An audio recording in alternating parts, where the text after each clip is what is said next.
नमस्कार, good evening, शुभ संध्या। ओम श्री ब्रह्मानंदाय नमः। ओम श्री केशवानंदाय नमः। स्वागत है आप सभी लोगों का। और आज बहुत ज़रूरी कार्य होने के कारण हमारा सेशन तय समय पर नहीं हो पाया। 7 o'clock का हमारा टाइम होता है, बट कुछ ऐसा काम था जिसके कारण से हम लोग 7 बजे नहीं जुड़ पाए। So just 40 minutes delay, 40 minute हम लोग लेट हैं। आपको जो भी इनकन्वीनियंस हुआ, जो भी असुविधा हुई है, उसके लिए खेद है। It was not decided. अचानक से कुछ ऐसा काम आ गया जो मुझे करना पड़ा और जस्ट अभी मैं फ्री हुआ हूँ। So now we are ready. उपस्थित हैं हम आप सब लोगों के बीच में और जल्दी से सभी लोग जुड़ जाएं इस पर चर्चा में और हम लोग आरंभ करेंगे, क्योंकि आज हमारे पास कम समय रह गया है। आज हम लोग चर्चा करने वाले हैं दिल्ली सल्तनत में सैयद वंश और लोदी वंश के बारे में। 2-3 मिनट में जब तक लोग जुड़ते हैं तब तक मैं एक छोटी सी आपको एक जानकारी दे दूं। इस समय काफ़ी समय मिलता है रिसर्च करने का और कई सारी चीज़ों पर हम लोग रिसर्च करते हैं। मैं खास करके हिस्ट्री में जाके रिसर्च करता हूं कि क्या क्या पहले हुआ है और क्या क्या अब हो रहा है और आगे क्या क्या संभावनाएं हैं। तो ऐसे ही पढ़ते पढ़ते एक विचार आया राजनीति के बारे में, पॉलिटिक्स के बारे में, और उस पर मैंने एक थोड़ा सा शोध किया। प्राचीन काल से लेकर के आधुनिक काल तक जो अभी जो वर्तमान राजनीति है, इसके ऊपर मैंने एक शोध किया है और मुझे उम्मीद है कि वो शोध आप सब लोगों के काम आएगा, खास करके जिन लोगों का राजनीति में रुझान है उनके भी, और सामान्य लोगों के जिनको उसकी जानकारी चाहिए। मैंने अपने शोध में ये पाया कि प्राचीन काल से लेकर के आज तक हमेशा जो कम संख्या में लोग होते हैं, जो अल्पसंख्यक या कम संख्या में जो लोग होते हैं, वही शासन करते हैं। अगर हम वैदिक काल से देखें तो आर्य लोग बाहर से आए थे और यहाँ के बहुत सारे जो लोग थे उन पे उन्होंने शासन कर लिया। फिर उसके बाद मगध साम्राज्य को हम देखते हैं तो छोटे छोटे जो वंश थे उनके राजा जो है शासक बने और उन्होंने पूरे के पूरे साम्राज्यों पर अपना आधिपत्य कर लिया। उसके बाद हम लोग चाहे कन्नौज के लिए देखें, संघर्ष हुआ हो, चाहे बंगाल के राजा देखें, चाहे दक्षिण भारत के राजाओं को देखें, पूरे प्राचीन काल के भारत के इतिहास में कहीं भी देखें, जो लोग कम संख्या में तो वही राजा बने, मतलब उन्होंने ही रूल किया है। और मध्यकाल में आप देखिए भारत से बाहर से जो लोग, तुर्क लोग आए, अब अरब जो लोग आए, तुर्की लोग आए, अफगान लोग आए, ये संख्या में बहुत कम थे, मतलब हजारों में थे केवल। तो इन्होंने आकर के हिंदुस्तान पर आधिपत्य जमा लिया और इन्होंने शासन किया। मुगलों को देखिए आप, मुगल भी कोई बहुत करोड़ों की संख्या में नहीं आए थे, मुगल भी बहुत कम संख्या में आए थे और इन मुगलों ने भी अपना आधिपत्य जमा लिया। सो पूरा चाहे प्राचीन काल का इतिहास हो चाहे मध्यकाल का इतिहास हो, इन दोनों ही समय में बाहर से आने वाले या कम संख्या में जो लोग थे उन्होंने ही शासन सत्ता पर कब्जा किया। और जो आधुनिक काल है जिसमें ब्रिटिशर्स आए, अंग्रेज भारत में आए, उनकी भी संख्या बहुत कम थी, उन्होंने भी कम संख्या में होने के बावजूद भारत पर अपना शासन कायम किया। देश आज़ाद हो गया। देश आज़ाद होने के बाद इंडिया आफ्टर इंडिपेंडेंस 1947 के बाद मैंने रिसर्च किया और उसमें रिसर्च में मैंने पाया कि जो लोग भारत की सत्ता पर काबिज रहे हैं या जिन लोगों का राजनीति में प्रभुत्व है, वो लोग हैं जो कम संख्या वाले लोग हैं। जो कम संख्या में लोग हैं वही लोग शासन सत्ता पे कब्जा करते हैं। सो इसका मतलब है कि जनसंख्या बहुत ज़्यादा होना एक बहुत बड़ा एडवांटेज नहीं है। इसका मतलब है कि कम संख्या के लोग ही शासन सत्ता में काबिज हो जाते हैं। इट मीन्स कि उसका संबंध चालाकी, शातिर होना और स्मार्टनेस और इंटेलिजेंस से है। पूरे प्राचीन काल से लेकर के अब तक के इतिहास को मैं स्टडी कर रहा था। इवन आज जो हम सैयद की चर्चा करने वाले हैं, ये बहुत छुटपुट संख्या में थे, बहुत कम संख्या में थे सैयद लोग, ये लोग भी सत्ता में पहुंच गए। तो इसका मतलब है राजनीति में शासन सत्ता में पहुंचने के लिए आपकी जनसंख्या से ज़्यादा महत्वपूर्ण है आपके पास शातिर दिमाग होना, स्मार्टनेस होना, चालाक होना और आपके पास काबिलियत होना। ये चीज़ें हैं। ये मेरा अपना एक रिसर्च है। कभी अगर समय मिलेगा तो फैक्ट के सहित, आंकड़ों के सहित मैं कोशिश करूंगा इसको पब्लिश करने की टिल द जो करंट डेट होगी उस तक, प्राचीन काल से लेकर के और हमारी जो अब तक की जो डेट होगी उस डेट तक हम इसको, मैं कभी प्रयास करूंगा इसको रिसर्च करके पब्लिश करवाने का कि विद फैक्ट कि भाई देखो ये इस काल में हुआ। इससे एक लेसन तो सीख सकते हैं हम लोग। इससे इससे एक बहुत अच्छा संदेश ये सीखा जा सकता है कि जो कम संख्या में लोग हैं, अगर वो इंटेलिजेंट और स्मार्ट हैं तो वो भी शासन सत्ता में पहुंच सकते हैं, और शासन सत्ता में पहुंचने का आधार ही वही है।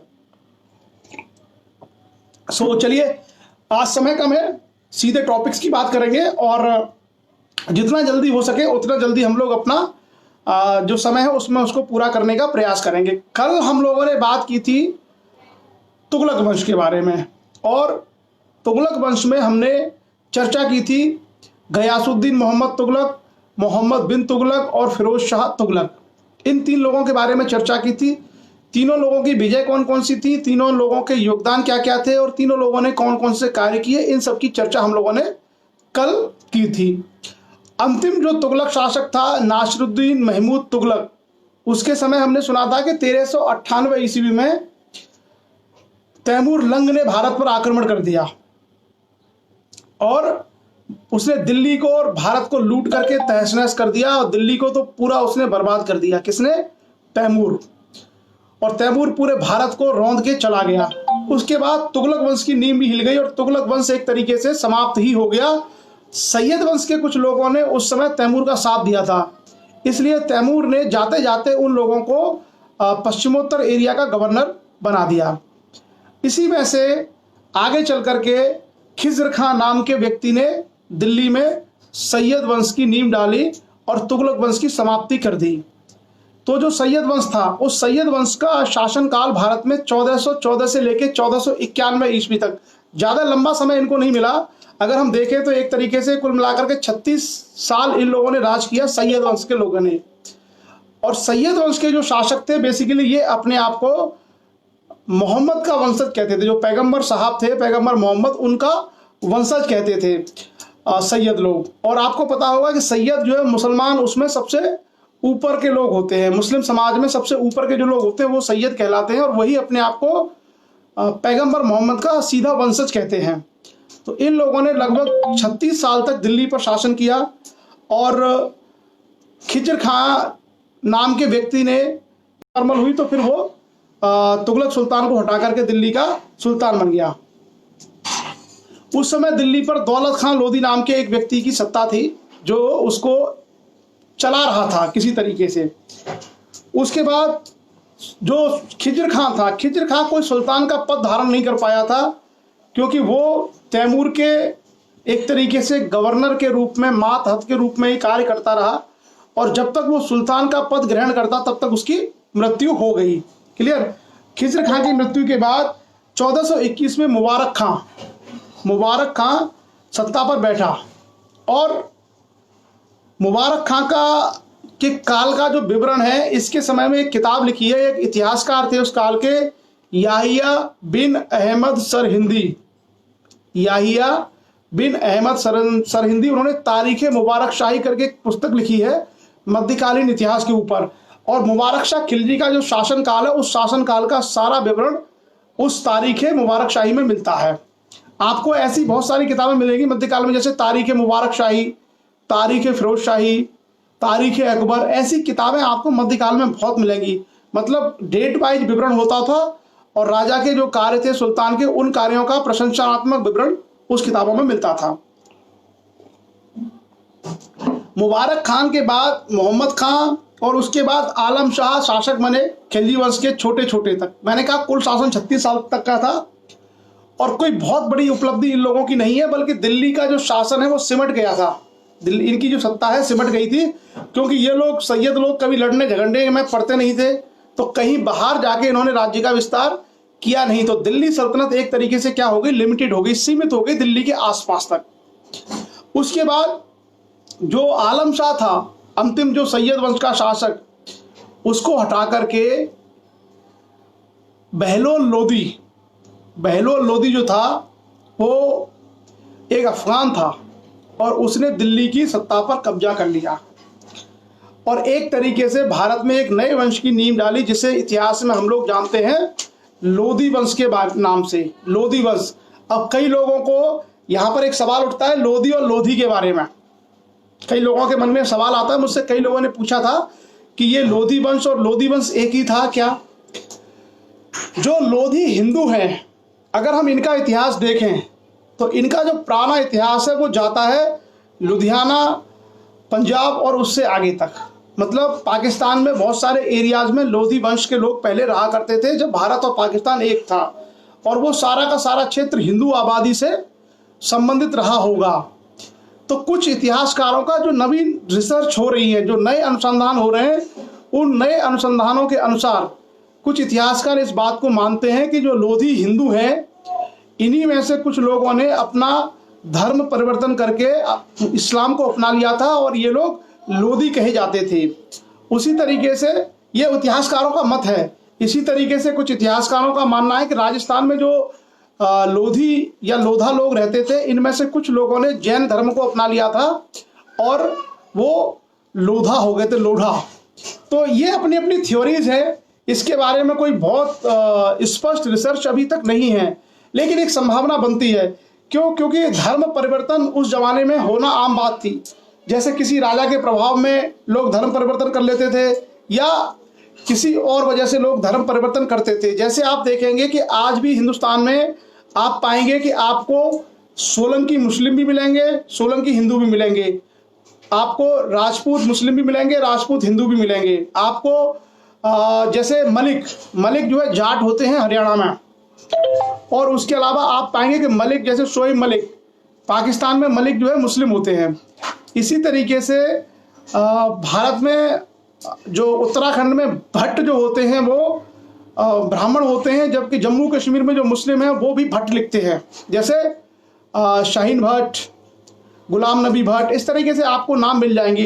तो धर्म एक ऐसी चीज रही है जो समय के समय पे लोग उसको बदलते रहे हैं, अपनाते रहे हैं, लेकिन मूल में हो सकता है एक ही जाति रही हो, ऐसा कुछ इतिहासकार मानते हैं। क्लियर? इसके बाद हम आगे बढ़ते हैं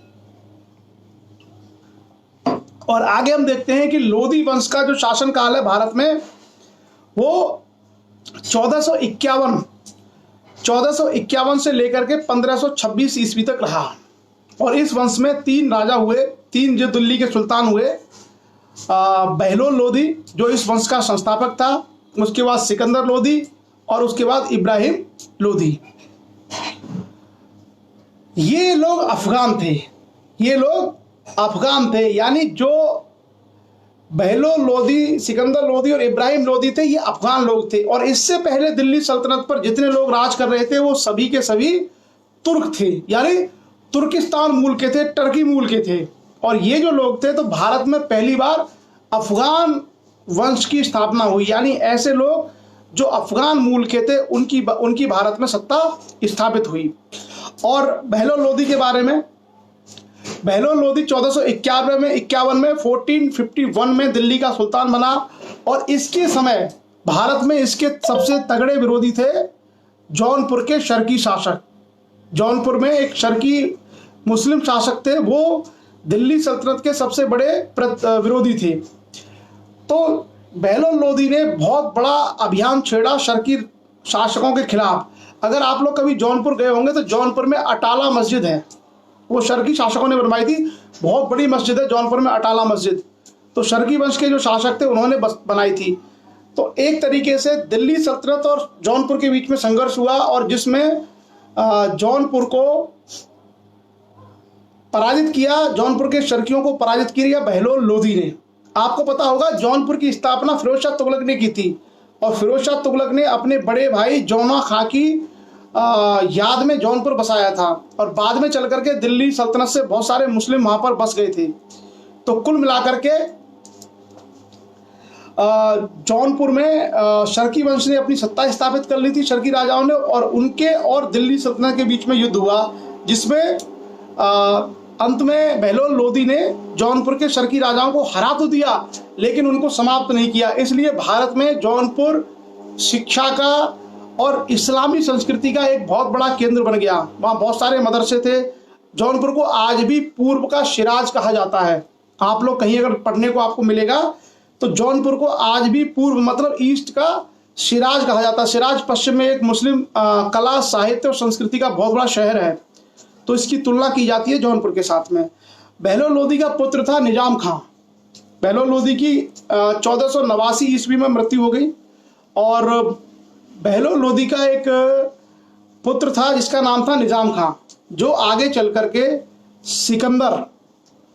करके सिकंदर शाह लोदी के नाम से दिल्ली का सुल्तान बना, सिकंदर शाह लोदी के नाम से। और 1489 से लेकर के 1517 तक कुल मिलाकर के 28 साल वो दिल्ली का शासक रहा, 1489 से लेकर के 1517 ईस्वी तक। सिकंदर लोदी ने आसपास जो छोटे छोटे राज थे, जैसे ब्याना था भरतपुर के पास में, धौलपुर था, मालवा था, तिरहुत था, चंदेरी था मालवा में, इनको हरा करके दिल्ली सल्तनत का फिर से हिस्सा बनाया। और जौनपुर के जो शर्की शासक थे, इनको सिकंदर लोदी ने पूरी तरीके से नष्ट कर दिया। सिकंदर लोदी की सबसे बड़ी जो उपलब्धि थी वो क्या थी?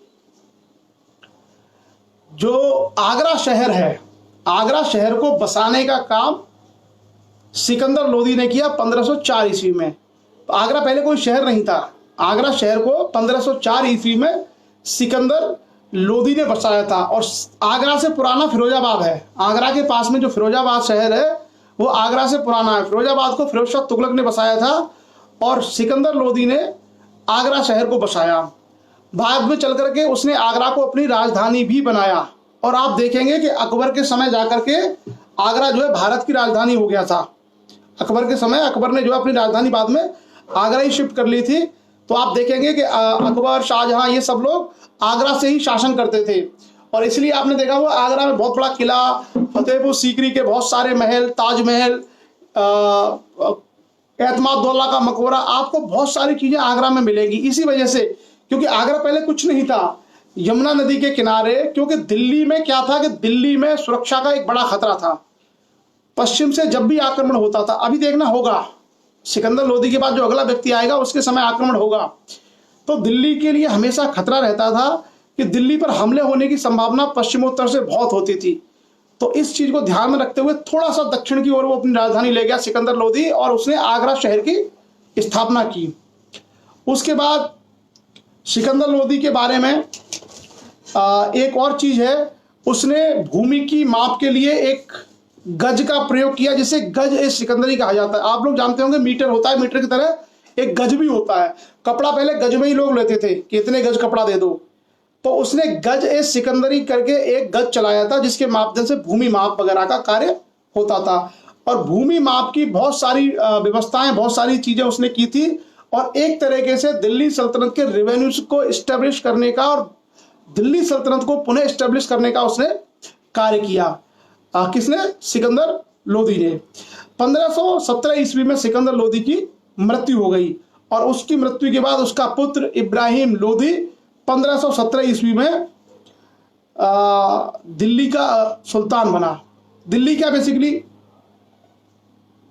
एक राजधानी उनकी आगरा भी थी, लेकिन दिल्ली का सुल्तान बना। और अब देखिए, अब यहां से दिल्ली का को लेकर एक नई कहानी शुरू होगी। और इब्राहिम लोदी का एक भाई और था जलील खां, दोनों के बीच में सत्ता के लिए संघर्ष हुआ और फाइनली अंततः इब्राहिम लोदी जीता और दिल्ली का सुल्तान बना। अब जब दिल्ली का सुल्तान बना तो उसका प्रतिद्वंदी दो लोग थे भारत में, दो या तीन लोग। एक तो राणा सांगा था, एक उसका प्रतिद्वंदी था पंजाब में दौलत खां लोदी, और उसका एक प्रतिद्वंदी थे जौनपुर के शासक। तो कुल मिलाकर के इब्राहिम लोदी के सामने बहुत बड़ी चुनौती थी दिल्ली सल्तनत को सुरक्षित रख पाना, उसको बचा के रख पाना।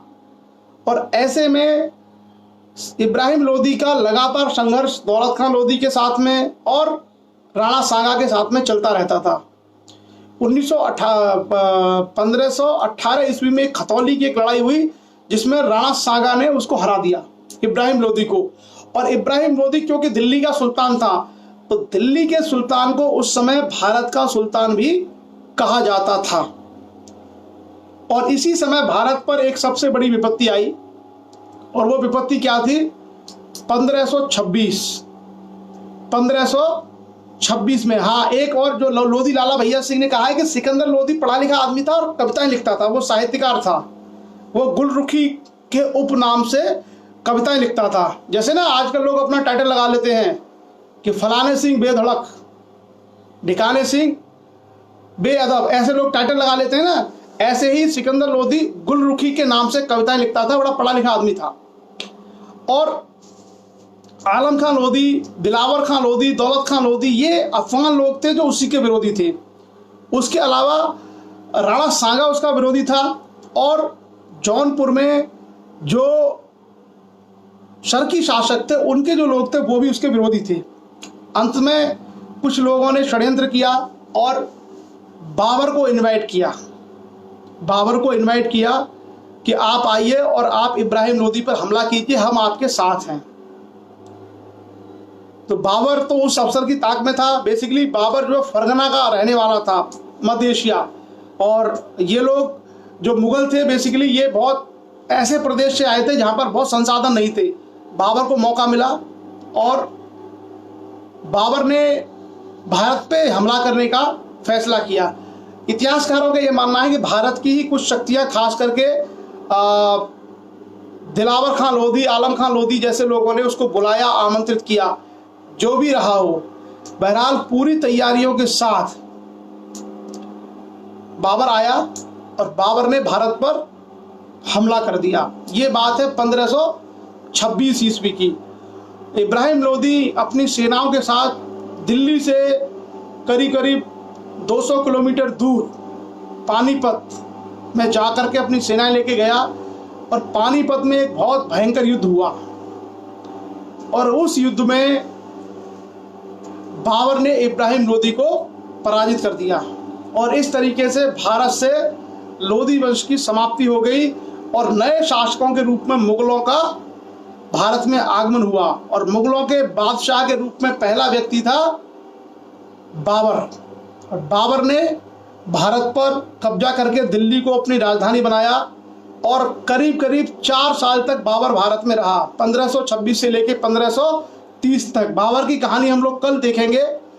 लेकिन बाबर ने एक और जो व्यक्ति था भारत में जो दिल्ली सल्तनत का दूसरा जो बड़ा प्रतिद्वंदी था वो था राणा सांगा, उसको भी बाबर ने हराया था, वो भी हम कल देखेंगे। तो पानीपत में जो 1526 का युद्ध हुआ था इसको हम कहते हैं पानीपत की पहली लड़ाई। पानीपत में कुल मिलाकर के 3 युद्ध हुए बड़े। पहली पानीपत की लड़ाई 1526 में इब्राहिम लोधी और बाबर के बीच में हुई। उसके बाद बाबर का पोता था अकबर और दिल्ली के शासक हेमू के बीच में फिर से एक लड़ाई हुई 1556 में, जिसे पानीपत का दूसरा युद्ध कहते हैं। और उसके बाद तीसरी लड़ाई हुई 1761 में मराठा और अहमद शाह अब्दाली के बीच में। ये 3 लड़ाइयाँ हुई पानीपत में और पानीपत की तीनों ही लड़ाइयाँ निर्णायक हैं। इन तीनों ही लड़ाइयों ने इतिहास बदला है। जो तीनों लड़ाइयाँ थी भारत में, चाहे वो पानीपत का पहला युद्ध हो, चाहे पानीपत का दूसरा युद्ध हो, चाहे पानीपत का तीसरा युद्ध हो, इन तीनों ही युद्धों ने भारत के इतिहास को बदला है पूरे तरीके से। जब बाबर ने इब्राहिम लोधी को हराया तो मुगलों की सत्ता स्थापित हुई और जब अकबर ने हेमू को हराया, क्योंकि बीच में बाबर के जाने के बाद क्या होगा कि हुमायूं आएगा और हुमायूं से सत्ता छीन लेगा शेरशाह सूरी और कुछ समय तक शेरशाह सूरी भारत का बादशाह रहेगा। लेकिन फिर शेरशाह सूरी को पराजित करेगा अकबर और अकबर जो है उसके सेनापति हेमू को हरा देगा और कुल मिलाकर के पानीपत में दूसरा युद्ध होगा और उस दूसरे युद्ध के माध्यम से ही पुनः भारत में मुगल वंश की स्थापना होगी दूसरी बार। और उसके बाद फिर मुगल वंश पूरी तरीके से भारत में स्टेब्लिश हो जाएगा और अकबर के रूप में एक नई जो है व्यवस्था भारत में कायम होगी, नए सम्राट के रूप में।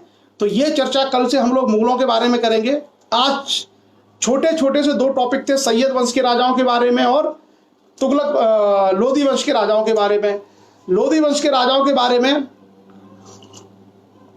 अगर आपको एक और चीज जाननी है तो आप लोग कभी अगर लोधी गार्डन आइएगा, दिल्ली में एक लोधी गार्डन है, तो अगर आप वहां पे आप कभी घूमने जाएंगे तो आपको इनके सबके जो है सिकंदर लोधी, इब्राहिम लोधी सबके मकबरे मिलेंगे। वहां पे आज भी बने हुए हैं, आज भी जो है बिल्डिंग है बिल्कुल प्रॉपर।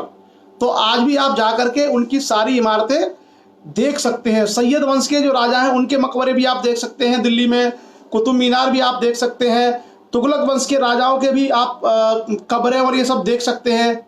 तो जो भारत में मुस्लिम जो लोगों ने राज किया है उनके प्रतीक आज भी प्रमाण के रूप में यहाँ पर उनकी कब्रें और इनके उनके मकबरे सब आज भी उपस्थित हैं।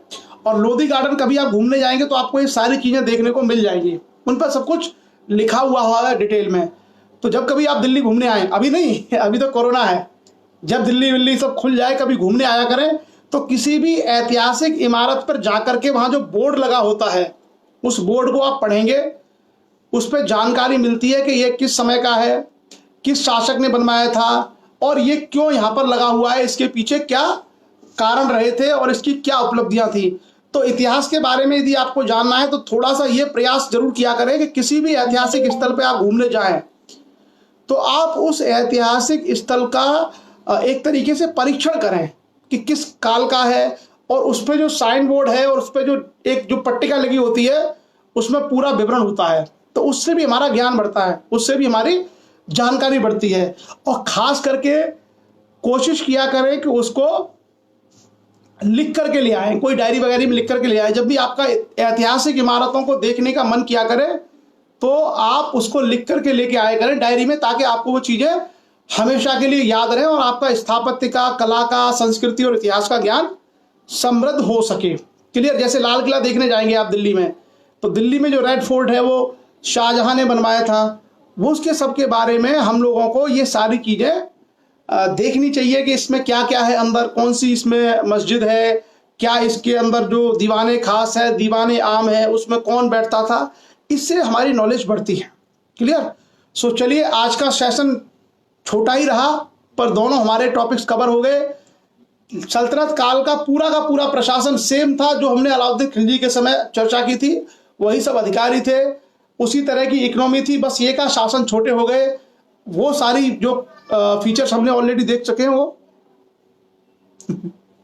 चलिए, और थोड़ा सा ही छोटा सा सेशन था क्योंकि हम लोग लेट हो गए। सो आज के लिए बस इतना ही रखेंगे। इसमें से अगर कोई भी सवाल अगर आपका रहता है पूछने के लिए तो कमेंट में डाल दीजिए, आप आंसर आपको पर्सनल मैसेज पे आ जाएगा।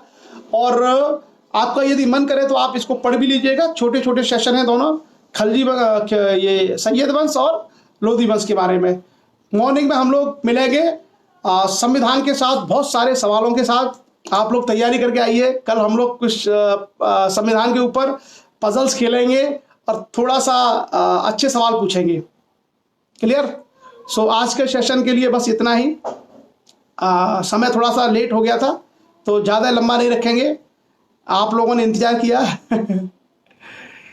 चलिए, सो आज के लिए इतना ही। शुभ रात्रि, जय हिंद।